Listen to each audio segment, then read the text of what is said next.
Middle ஈஸ்ட்ல அமைதி பேச்சுவார்த்தை இப்போதைக்கு நடக்கல. 2ஆம் கட்ட பேச்சுவார்த்தை மார்ச் 2 நடக்கும் அப்படிங்கிறது போல எதிர்பார்க்கிறதா ஹமாஸ் தரப்புலன்னு சொல்லியிருக்கிறாங்க. அங்கேயும் ஒரு பதட்டம் உருவாயிருச்சு.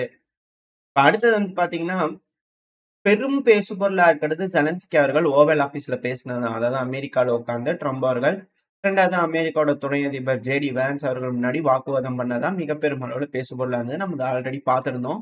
அதுல பல விஷயங்கள் நான் சொல்லல, நல்லா பேசல அப்படின்னு கூட சொல்லியிருந்தேன். அது எனக்கு புரியுது. அதாவது இந்த ஒரு கான்வர்சேஷன் நடக்குது அப்படின்னா, அது ஏன் நடக்குது? அதாவது ஒரு ஸ்கிரிப்ட் அப்படிங்கிறது போல நான் எடுத்த உடனே அது பதிவை ஓப்பன் பண்ணும்போது நான் சொல்லியிருப்பேன்.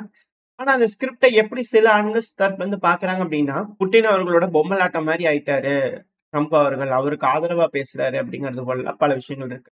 ஆனா நான் இதை எப்படி பாக்குறேன் அப்படின்னா, ஒரே ஒரு விஷயம். ட்ரம்ப் அவர்கள் அமெரிக்க மக்களுக்கு வாக்கு குடுத்திருக்காரு. அதிபர் ஆகுறதுக்கு முன்னாடி. அதாவது நான் அதிபரானா இந்த பிரச்சனைய முடிப்பேன் அப்படின்னு கூட சொல்லியிருந்தார்.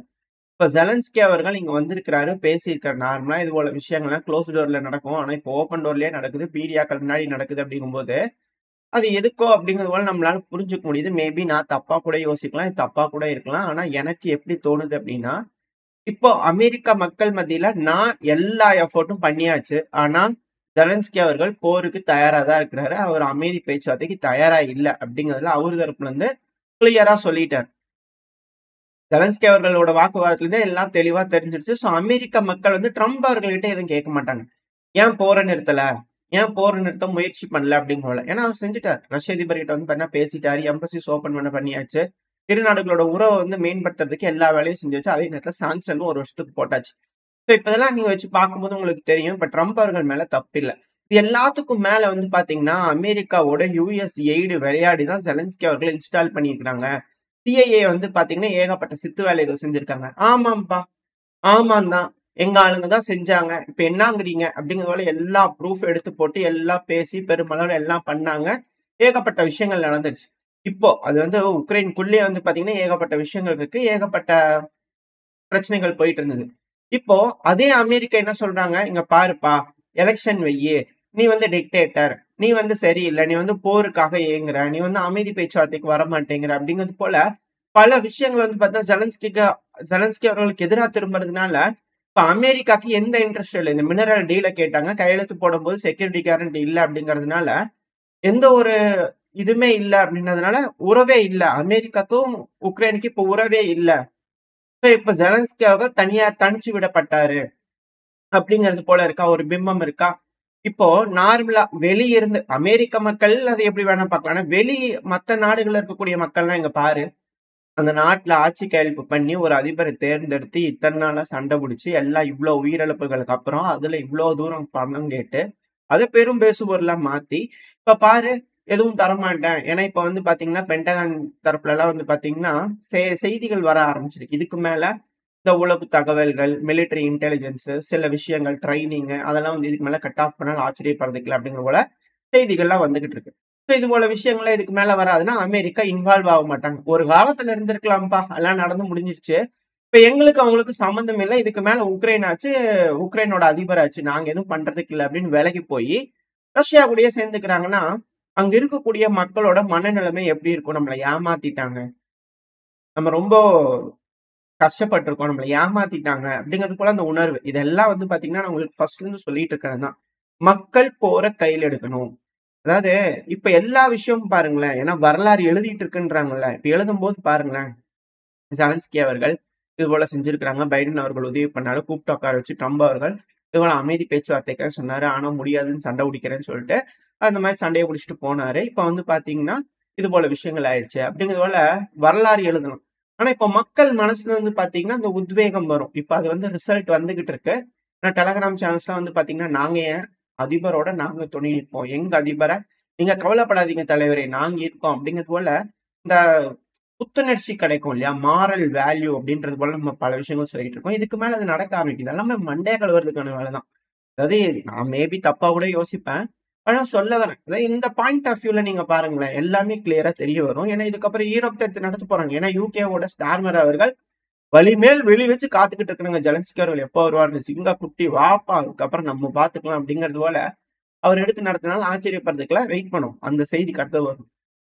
அதாவது இதனாலதான் வந்து பாத்தீங்கன்னா, அது பெருமளவுல நான் எக்ஸ்பிளைன் பண்ணல. மேபி எனக்கு தெரிஞ்ச பாயிண்ட்ஸ் மட்டும். அதுல இருந்து எனக்கு புரிஞ்சது மட்டும் எடுத்து, எனக்கு தெரிஞ்ச மாரி நான் சொல்லியிருப்பேன். மேபி நீங்க மத்தவங்களோட கம்பேர் பண்றதுனால இருக்கலாமா? இருக்கலாம். மேபி என்னோட பதிவு வந்து கொஞ்சம் நல்லா இல்லாத மாரி உங்களுக்கு தெரிஞ்சிருக்கலாம்.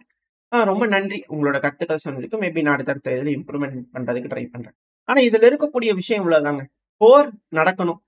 ட்ரம்ப் அவர்களுக்கு விருப்பம் இல்ல. எல்லாமே செஞ்சாச்சு. எல்லாமே முடிஞ்சாச்சு. இதுக்கு மேல ட்ரம்ப் அவர்கள் இதுல இன்வால்வ் ஆகுறதுக்கு எதுவுமே கிடையாது. நடந்தாலும் சரி, நடக்காட்டியும் சரி எனக்கு தெரியாது. நான் கூப்பிட்டு வச்சு பேசிட்டேன். யாராவது நாளைக்கு வந்து கேட்டுற முடியாது இல்லையா? ஏங்க ஏதோ முடிச்சு வைக்கிறேன் நீங்க ஒரு நாள்ல. நான் எல்லாம் ட்ரை பண்ணேங்க. அவர் தான் சண்டை பிடிக்கிறேன்னு நெனச்சு போயிட்டு இங்கேயே அசிங்கப்படுத்திட்டு போயிட்டார் நம்மளையா. நான் என்னனுங்க போய் பேசுறது? அப்படி கூட சொல்லிக்கலாம் இல்லையா? அவரோட அடுத்த 4 வருஷம் இந்த 4 வருஷம் பீரியட்ல அவர் யாரும் கேள்வி கேட்க மாட்டாங்க இல்லையா? சோ அமெரிக்கா ரீகெயின் ஆக போறாங்க. அவங்க இத்தன நாளா சாங்ஷன் போட்டு எல்லாத்தையும் வந்து பாத்தீங்கன்னா, எல்லா நாடுகளோட எக்கனாமியும் சித்திரவதை பண்ண பாத்துட்டு இருந்தாங்க. இப்ப சாங்ஷன் வந்து பாத்தீங்கன்னா போடும்போது நியாயங்கள் குடுக்க வேண்டியதா இருக்கு. அதாவது ஏன் வந்து இந்தியா மேல சாங்ஷன் போடல? ஏன்னா ஆயில் வந்து ரஷ்யா கிட்ட இருந்து வாங்குறாங்க. போட்டுறலாம்ல அப்படிங்கிறது போல சாங்ஷன்னு போட்டு ஒரே அடியா ஒதுக்கி வச்சுட்டோம் அப்படின்னா, அதுக்கு நியாயங்கள் குடுக்கணும். ஏன் பண்ணல? எதுக்காக பண்றோம் அப்படின்னா, மத்த நாடுகள்ல அத கேட்கணும், பின்பற்றணும். சும்மா சும்மா எல்லாத்து மேலயும் சாங்ஷன் போட்டா யாரும் கேட்க மாட்டாங்க இல்லையா? அந்த ஒரு காரணத்தினால. இப்போ டாரிஃப் அப்படிங்கிறது போல கையில எடுத்துக்கிறார். ஸோ டாரிஃப கையில எடுக்கறனால என்ன நடக்கும்னா, எந்த இண்டஸ்ட்ரினால அந்த நாட்டுக்கு வருமானம் வருதோ, அத ஃபைன் டியூன் பண்ணி அந்த இண்டஸ்ட்ரியில அடிக்க முடியும். இப்ப அந்த இண்டஸ்ட்ரி அடிக்கிறதுனால, அதுக்கு ஆல்டர்னேட்டிவா இருக்கக்கூடிய இண்டஸ்ட்ரி, அமெரிக்காக்கு ஆதரவா இருக்கக்கூடிய நாடுகளுக்கு வந்து பாத்தீங்கன்னா, அந்த இண்டஸ்ட்ரிய குரோ பண்ண வச்சு, அந்த இண்டஸ்ட்ரிய கம்ப்ளீட்டா தரமட்டமாக்க முடியும். இப்ப இந்தியாவோட ஸ்டீல் இண்டஸ்ட்ரி அடிக்கணுமா? அடிக்க முடியும். இந்தியாவோட ஐடி துறை அடிக்க முடியுமா? அடிக்க முடியும். அது போல எக்ஸாக்ட்டா கோயம்புத்தூர்ல வந்து பாத்தீங்கன்னா, கம்பெனிஸ்லாம் வேலைய விட்டு போயிருந்தது. நீங்க அடுத்து செக் பண்ணி பாத்தீங்கன்னா உங்களுக்கு தெரியும். ஃபைன் டியூன் பண்ணி அடிக்க முடியும். So இது போல எக்கனாமிக்கல் கார்ட வந்து பாத்தீங்கன்னா, ட்ரம்ப் அவர்கள் கையில எடுத்து விளையாடிட்டு இருக்காரு. இந்த அமெரிக்கா கிரிக்கெட். ஏன்னா அவங்களோட பணம். உலகம் முழுதும் இப்ப இந்தியாவோட பணம்னாலும், அதுக்கு மதிப்பு அமெரிக்காவோட பணமா இருக்கு. அதுதான் உண்மை. ரியாலிட்டியா நம்ம அத புடிச்சுக்கணும்னா அதுதான். ஏன்னா நம்மளுக்கு வந்து கோல்டோட இன்னும் பெக் பண்ண கிடையாது. எதுனாலும் அமெரிக்காவோட வேல்யூ தான்.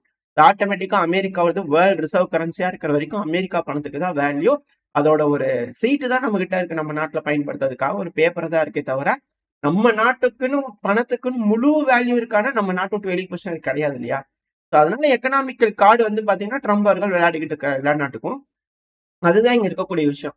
ரஷ்யாக்கு ஆதரவா இருக்கக்கூடிய நாடுகளோட இண்டஸ்ட்ரீஸ ஃபைன் டியூன் பண்ணி அழிக்கிறதுக்கான விஷயங்கள் தான் இது எல்லாமே. அதாவது எனக்கு பொறுத்த வரைக்கும் நான் யோசிக்கிறது, நான் திங்க் பண்றத வச்சு நான் உங்களுக்கு சொல்லிக்கிட்டு இருக்கேன். அவ்வளவுதான். இது தப்பாவும் இருக்கலாம், சரியாவும் இருக்கலாம் எனக்கு தெரியாது.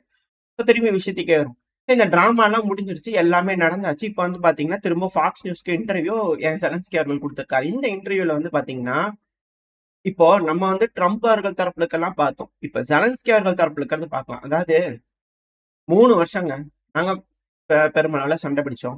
எல்லாம் பண்ணோம். இழப்புகள் இருக்கு. எல்லாமே இருக்கத்தான் செய்யுது. ஆனா, ட்ரம்ப் அவர்கள் என்ன சொல்றாரு? எங்களுக்கு நீங்க இந்த மினரல் டீல கையெழுத்து போட்டு குடுத்தீங்கன்னா, அதிலேயே செக்யூரிட்டி இருக்கு. அப்படிங்கிறது போல என்னைய கன்வின்ஸ் பண்றாரு. ஏன்னா, எங்களோட கம்பெனிஸ் அங்க இருக்கு. எங்களோட ஆளுங்க அங்க இருக்கிறாங்கன்னா, புட்டின் அவர்கள் வந்து எங்கள வந்து சீண்ட மாட்டாரு. அப்படிங்கிறது போல உறுதி வந்து பார்த்தீங்கன்னா, ட்ரம்ப் அவர்கள் குடுக்குறாரு. ஆனா, நான் என்ன தெரியுமா சொல்றேன்? இப்ப ஆக்குபை பண்ணிக்கிற டெரிட்டரிஸ் இருக்கு தெரியுங்களா? இப்ப அந்த டெரிட்டரியிலயும் தான் கம்பெனி இருக்குது. அமெரிக்காவோட கம்பெனி இருக்கு. யூரோப்பியன் யூனியன் கம்பெனி இருக்கு. ஏன்னா, மரியோபோல்ல ஜெர்மனியோட கம்பெனி பெருமளவுல இருக்கு. அதெல்லாம் என்ன செஞ்சாங்க?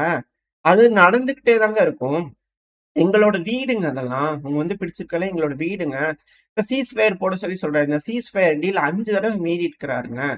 1 தடவ, 2 தடவ கிடையாதுங்க. எத்தன தடவ சொல்லுங்க? எங்களால எப்படிங்க நம்ப முடியும்? இப்போ நேட்டோல சேர்த்த மாட்டேன்னு சொல்லிட்டீங்க. அப்ப நீங்க என்ன செய்யணும்? நேட்டோவ உருவாக்குங்க. உக்ரைன்லயே வச்சு உருவாக்கிக்கலாம். யூரோப்பியன் கன்டிஜென்ட்ஸ்லாம் ரெடியா இருக்காங்க. அவங்களோட ஷூவ உக்ரைன்குள்ள வைக்கிறதுக்கு தயாரா இருக்காங்க. அதுக்கு நீங்க சப்போர்ட் பண்ணுங்க. அப்படிங்கிற நியாயமா தான் கேட்க வந்தாரு. 2வது அப்பாலஜிஸ் பண்றீங்களா? அப்படிங்கிறத கேட்டிருந்தேன் ஃபாக்ஸ் நியூஸோட இது. நான் ரொம்ப பெரிய இன்டர்வியூ. நான் கட் ஷார்ட் பண்ணி சொல்றேன். நான் எனக்கு வேணும் அப்படின்னு எனக்கு புரிஞ்சுக்கிட்டு நான் வேணுங்கிற பாயிண்ட்ஸ் மட்டும் ஹைலைட் பண்ணி சொல்லிட்டு இருக்கேன். மத்தபடி இதெல்லாம் விடணும், விடக்கூடாது அப்படிங்கிறதுலாம் இல்ல. எனக்கு தெரிஞ்ச மாதிரி சொல்றேன். மேபி மத்தவங்க இன்னும் நல்லா பேசலாமா இருக்கலாம். பட் எனக்கு தெரிஞ்சு நான் இது மெயினான விஷயத்த மட்டும் உங்களுக்கு எடுத்து வந்துறேன். கடைசி வரைக்கும் உக்ரைனோட அதிபர் ஜெலன்ஸ்கி அவர்கள் இருக்கார் இல்லையா? அப்பாலஜிஸ் பண்ண அப்படிங்கிறது போல எந்த ஒரு விஷயத்தையும் அவர் சொல்லவே இல்ல. அதாவது ரொம்ப ரொம்ப நன்றி. நீங்க உதவி பண்ணியிருக்கீங்க. எல்லாம் பண்றீங்க. அதுவும் இல்லாம லிண்ட்சே கிரஹாம் அவர்கள் டிக்டேட்டர் பதவி விலகி ஆகணும், எலெக்ஷன் வச்சே ஆகணும் அப்படிங்கிறனால அவர் தரப்புன்னு திரும்பி ஆரம்பிச்சுக்கிறாரு. இதெல்லாம் அந்த சைக்காலஜிக்கல் தான். எல்லாமே வார்த்தை நம்ம சொன்னதுதான். மத்தபடி எது இல்ல. நாங்க அவர ஆதரிக்கல. ஒரு காலத்துல நாங்க வேணா அவர ஃபண்டிங் பண்ணி உட்கார வச்சிருக்கலாம், இருக்கலாம். ஆனா இப்ப எங்களுக்கே அவர பிடிக்கல. மாத்தணும் அப்படிங்கிறத நினைக்கிறாங்க. அப்ப உக்ரைனோட மக்கள் என்ன நினைப்பாங்க? ஏன்னா ஜெலன்ஸ்கி அவர்கள் இதுக்கும் பதில் சொல்லியிருக்கிறார். அதாவது அமெரிக்கால இருக்கக்கூடிய மக்கள் அமெரிக்க அதிபரை சூஸ் பண்ணிக்கிறாங்க. அதே போலதான் உக்ரைன்ல இன்னும் பல விஷயங்கள் சொன்னாங்க. யூரோப்ல இருக்கக்கூடிய மக்கள் தான் யூரோப்பியனோட நாடுகளோட பிரசிடென்ட்ஸ் எல்லாம் தேர்ந்தெடுப்பாங்க. அதே போலதான் எங்க நாட்டிலையும் லின்சே கிரஹாம் அவர்களே உக்ரைனோட மக்கள் தான் உக்ரைனோட அதிபர் தேர்ந்தெடுக்க முடியும் அப்படிங்கறது வந்து பாத்தீங்கன்னா அவர் தரப்புல இருந்து நியாயமா பேசியிருக்காரு. அது எல்லாமே அதாவது இவங்க வந்து படம் எடுக்கிற கம்பெனி அதோட இதுல ஸ்கிரிப்ட்ல வந்து பாத்தீங்கன்னா மக்கள் மனசை புளியறது எப்படி, உட்கார்றது எப்படி, நங்கூர மாதிரி உட்கார்றது எப்படி அப்படிங்கிற டைலாக் வந்து பாத்தீங்கன்னா எழுதி. ஏன்னா நம்ம ஒரு பதிவு போட்டிருப்போம் இவங்க அப்பாவை பத்தின ஒரு பதிவு. அந்த பதிவு நீங்க பார்க்கணும் அப்படின்னா இருந்துச்சுன்னா நான் உங்களுக்கு லிங்க் கிடைச்சிருச்சுன்னா நான் உங்களுக்கு இதுல வைக்கிறேன். ஆக்சுவலி என்னன்னா ரமணா படம் இருக்கு இல்லையா, அதை பார்த்தீங்கன்னா உங்களுக்கு இங்க என்ன நடந்திருக்கு அப்படிங்கிறது புரிய வரும். அந்த இதுல நம்ம அதுல வந்து ஓரளவுக்கு சொல்லியிருப்போம் விஷயங்களை புரிஞ்சுக்கிட்டீங்கன்னா ஓகே. ஏன்னா ஃபுல்லா சொல்றது இல்லை, அப்படியே பாலிஷ்டா பேசிட்டு போயிருது நம்ம. அதனால சில விஷயங்கள் உங்களுக்கு ஆடா தெரியலாம இருக்கலாம். சரி ஓகே, மெயினான விஷயத்துக்கு வரும். அதாவது இப்ப ஜெலன்ஸ்கி அவர்கள் வந்து பாத்தீங்கன்னா வேண்டான்னு சொல்றாங்க. உக்ரைனோட மக்கள் வந்து பாத்தீங்கன்னா இப்ப என்ன செய்வாங்க, அதை என்ன அமெரிக்காவுக்கு வேணும்னா வேணும், வேண்டாட்டி வேண்டாமா, எங்களுக்கு ஜெலன்ஸ்கி அவர்கள் தான் வேணும் அப்படிங்கிறது போல வந்து பாத்தீங்கன்னா இதுக்கப்புறம் மக்கள் மனசுல ஜெலன்ஸ்கி அவர்களுக்கு கொஞ்சம் பூஸ்ட் கிடைக்குமா. ஏன்னா அந்த நாட்டு மக்களுக்கு என்ன தேவைங்கிறது ஸ்கிரிப்ட் அந்த அளவுக்கு இருக்கா, ஸ்ட்ராங்கா இருக்கா அப்படின்ற கேள்விகள் இருக்கு. அது இது ஒரு சைட்ல பார்க்கக்கூடிய ஸ்கிரிப்ட், இன்னொரு சைட்ல அவங்களே பேசுறாங்க. புட்டின் அவர்களுக்கு ஏத்த மத்தால் மடிக்கிற மாதிரி ஆடிட்டு இருக்கிறாருங்க ட்ரம்ப் அவர்கள். இது ஒரு ஸ்கிரிப்டுங்க. அதாவது புட்டின் அவர்கள் ஸ்கிரிப்ட் எழுதி கொடுத்துட்டாரு, அதை வந்து ட்ரம்ப் அவர்கள் ஃபாலோ பண்ணிக்கிறாரு. எப்படி வேணா அதை பார்க்கலாம், எப்படி வேணா அதை பேசலாம், என்ன வேணா செய்யலாம். பட் ஆனா ஃபேக்ட்ங்கிறது அந்த அதிபர் வந்து இப்போ ப்ரெஷரைஸ்டா இருக்கிறாரு, ஃபீல் பண்ணிக்கிறாரு, எல்லாம் நடந்திருக்கு, சண்டை நடந்திருக்குன்னா அவர் என்ன பண்ணிருக்கணும், அங்க அவமரியாதை பண்ணி அனுப்புறாங்க அப்படின்னா போத் அமெரிக்காவுக்கும் சரி செலன்ஸ்கி அவர்களுக்கும் சரி அவமரியாதை ஆகுது அப்படின்னா, ஏன்னா வழி அனுப்புறதுக்கு அவங்க வரல அப்படிங்கிறது போல பல விஷயங்கள் சொல்லப்பட்டு வருது. செலன்ஸ்கி அவர் என்ன பண்ணிக்கணும், நெடுன்னு வந்து வெட்ரா வண்டியை கிளம்பலாம் நம்ம ஊருக்குன்னு கிளம்பி இருக்கணுமா இல்லையா? அது நடக்கல. அவர் வந்து அங்க உட்காந்து ஃபாக்ஸ் நியூஸ்க்கு இன்டர்வியூ கொடுக்குறாரு, நடக்கக்கூடிய விஷயங்களுக்கெல்லாம் பதில் சொல்லிட்டு இருக்கிறாருன்னா என்ன அர்த்தம்? அது ட்ரம்ப் அவர்கள் இப்படி சொல்றாரு, லின்சே கிரஹாம் அவர்கள் இப்படி சொல்றாங்க. நீங்க என்ன நினைக்கிறீங்க? சரி, அடுத்தது என்னதான் நீங்க சொல்ல வரீங்க அப்படின்னா, எனக்கு உள்ள வந்து பாத்தீங்கன்னா உக்ரைன்லயும் ஒரு நேட்டோ வந்து உருவாக்கணும் அப்படிங்கிறதோட செலன்ஸ்கி அவர்கள் கேட்கிறாரு. அதுதான் அவரோட டீலா இருக்கு. இது ரஷ்ய அதிபரான விளாடிமிர் புட்டின் அவர்கள் ஒத்துக்குவானா? கண்டிப்பா ஒத்துக்க மாட்டாரு. இந்த பிரச்சனை முடிய போறதில்ல. இதுக்கப்புறம் யூரோப்பியன் யூனியன் வந்து பாத்தீங்கன்னா ஜெலன்ஸ்கி அவர்களுக்கு உதவ போறாங்க. உக்ரைனோட மக்களுக்கு நம்ம உதவி ஆகணும், நம்மள அமெரிக்கா வந்து விட்டுருச்சு, நம்மளை காப்பாத்துறதுக்கு நம்ம தான் இருக்கோம் அப்படிங்கிற பல விஷயங்கள். இதுல எல்லாத்துக்குமே இன்னொன்னு, ஜார்ஜியஸ் வந்து பண்ணா ரொமேனியால வந்து பாத்தீங்கன்னா ப்ரோ ரஷ்யன் கேண்டிடேட். அவர் வந்து பாத்தீங்கன்னா பிரச்சனையை தீர்த்து வச்சிருவாரு, அவர் வந்து மக்களுக்கு பிடிச்சவரு. அவரை அரெஸ்ட் பண்றது இது எல்லாத்தையுமே வந்து பாத்தீங்கன்னா நெகட்டிவ் கம்பெயின், மக்களுக்கு தெரியாதா? இது போல உண்மையாலுமே ஒரு ப்ரோ ரஷ்யனை வந்து பாத்தீங்கன்னா இந்த மாதிரி பில்டு பண்ண வச்சு ஜெயிக்க வைப்பாங்களா? அந்த அளவுக்கு இன்னும் அது செட் ஆகல போல தெரியுது. ஜார்ஜ் அவர்களுக்கு ஓட்டு வச்சா ஜெயிப்பாங்களா? அந்த அளவுக்கு தெரியல. ஏன்னா ஜெர்மனில வந்து பாத்தீங்கன்னா ஏஎஃப்டிக்கே ஆதரவா பேசுறாங்க எல்லாரும். இந்த அமெரிக்கால இருந்து எல்லாமே ஏன் பேசுனாங்க, ஏன்னா சின்ன சின்ன நம்பர்ஸ்ல கட்சி இருக்கு தெரியுங்களா, அது எல்லாத்தையும் உடைக்கணும். உடைச்சோம்னா தான் பெருங்கட்சி ரெண்டு இருக்கு அப்படின்னா, ஒன்னு கிறிஸ்டின் கட்சி, இன்னொன்னு எஸ்பிடி கட்சி, மூணாவது ஏஎஃப்டி கட்சி. இந்த மூணு கட்சி தான் இருக்கு. எஸ்பிடி கட்சியும் சிடியு கட்சியும் மட்டுமே ஜெயிச்சிருக்க முடியும் அப்படிங்கிற ஒரு சூழ்நிலை வந்துருதுன்னு வச்சுக்கோங்களேன். ஆஃப் ஸ்கோர்ஸ் அவர்கள் மெர்ச் அவர்களுக்கு வந்து பாத்தீங்கன்னா திரும்ப ஒரு பவர் கொடுத்து சரி ஓகேப்பா நீயே ஆண்டுக்கும் அப்படிங்கிற சொல்லலாம். ஏன்னா இந்த மெர்ச் அவர்கள் இப்போ பணம் கொடுத்து எல்லாம் பண்ணி ஒரு வேலை தோத்தாலும் ஆஃப் ஸ்கோர்ஸ் அவர்கள் திரும்பி வந்து பார்த்தா அவரு தாங்க தப்பு, நான் எதுவும் செய்ய முடியாது திருப்பி. ஏன்னா இன்வெஸ்ட் பண்ணி ஒரு நபரை பிரபலமாக்கி இருக்காங்க, இப்ப அந்த நபரை வந்து வேஸ்ட் பண்ணிட மாட்டாங்க இல்லையா? ஸ்கோர்ஸ் அவர்களை கொஞ்சம் ஸ்டெப் டவுன் பண்ண வச்சுட்டு மெர்ச் அவர்களை வந்து பாத்தீங்கன்னா உயர்த்தி இது போல வேலைகள்லாம் செஞ்சு முடிச்சதுக்கு அப்புறம் ஒரு வேலை தப்பா போகுது அப்படிங்கும்போது திரும்ப ஸ்கால்ஸ் அவர்களை ரீப்ளேஸ் பண்ணலாமா அப்படிங்கிற உள்ள கேம் அப்படிங்கிற உள்ள. ஏன்னா ஜெர்மனில மட்டும் நேஷனலிஸ்ட் உக்காண்டாங்கன்னு வச்சுக்கோங்களேன், சோடி முடிஞ்சிச்சு. யூரோப் எல்லாத்தையுமே இசுக்கு இசுக்கிடுவாங்க.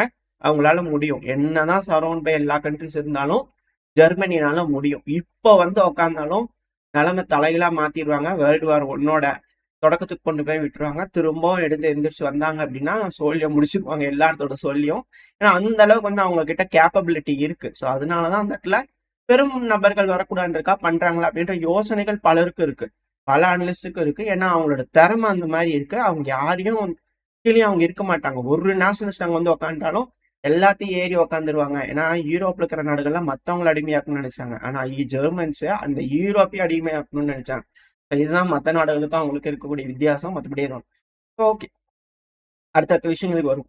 இப்போ அந்த இடத்துல நடக்கக்கூடிய பொலிட்டிக்கல் பேலன்ஸ், அதனாலதான் ஏஎஃப்டி கட்சிக்கு வந்து பாத்தீங்கன்னா ஓரளவு தூக்கி விட்டா அதான் என்ன மக்கள் வந்து பாத்தீங்கன்னா அந்த இடத்துல என்னதான் செஞ்சாலுமே மெஜாரிட்டி ஒருத்தவங்களுக்கு தரதில்லை. இது போல இருந்துருச்சுன்னு வச்சுக்கோங்க. இக்கட்டான சூழ்நிலை நம்மளுக்கு யார் எப்படி பண்றா? யார் யாரோட ஆளு? யாரு எந்த எய்டு வந்து ஆடுது? எதுவுமே நம்மளுக்கு தெரியல. ஸோ அங்க இருக்கிற மக்கள் தெளிவா பிரிச்சு விட்டாங்க. இப்ப அங்க வந்து ஆட்சி அமைக்கிறதுக்கு வந்து பார்த்தீங்கன்னா சிக்கலா இருக்கு. ஆனா கிரீன்ஸ் வந்து பாத்தீங்கன்னா, ஓவரா பண்றாங்க. இந்த இடத்துல கையெழுத்து போறதுக்குலாம் பண்றாங்கன்னா, அவங்க ரிசைன் பண்ணிட்டாங்கன்னா ஆட்சி கவுந்துரும். ஓவரன் என்ட்ராறீங்கன்னா, இங்க இந்த இடத்துல வந்து பாத்தீங்கன்னா, ஆட்சி வந்து பாத்தீங்கன்னா ஸ்டேபிளா இருக்கணும். ஸ்ட்ராங்கா இருக்கணும் ஆட்சி. எந்த ஒரு சிக்கலும், எந்த ஒரு முடிவும் வந்து பாத்தீங்கன்னா, எந்த யோசனையும் இல்லாம எடுக்கிற மாரியான ஒரு தலைமை வேணும். அப்படி இல்லன்னா அங்க முடிஞ்சுச்சு. அந்த ஒரு காரணத்தினாலதான் வந்து பண்ணா அங்க சிக்கலா இருக்கு இப்போ வரைக்குமே. அந்த இடத்துல இன்னும் இல்ல. மேபி இன்னொரு எலெக்ஷன் வச்சாலும் ஆச்சரியப்படுறதுக்குல, ஆட்சி கலைச்சாலும் ஆச்சரியப்படுறதுக்குல, இல்ல என்ன மாதிரியான முடிவுகள் எடுக்கிறாங்க, எல்லாம் வேலைக்கு வாங்க முடியுதா என்ன ஏதுன்றதெல்லாம் பார்ப்போம். அங்க அது போல நடக்கலாம். என்னோட ஒரு தனிப்பட்ட கருத்து தான். இது சரின்னு நான் பேச வரல. என்னோட ஒரு தனிப்பட்ட கருத்து தான். மேபி தப்பா கூட இருக்கலாம். அது போல ஒரு விஷயம் ரொமேனியால நடந்துடக்கூடாது. நான் முதல்லயே சொன்னது ரொமேனியா ரொம்ப ரொம்ப முக்கியம். ஏன்னா போலாண்டை வந்து அணை கட்டினாலும் ரொமேனியா வந்து இப்போதைக்கு எதுவும் செய்ய முடியாது.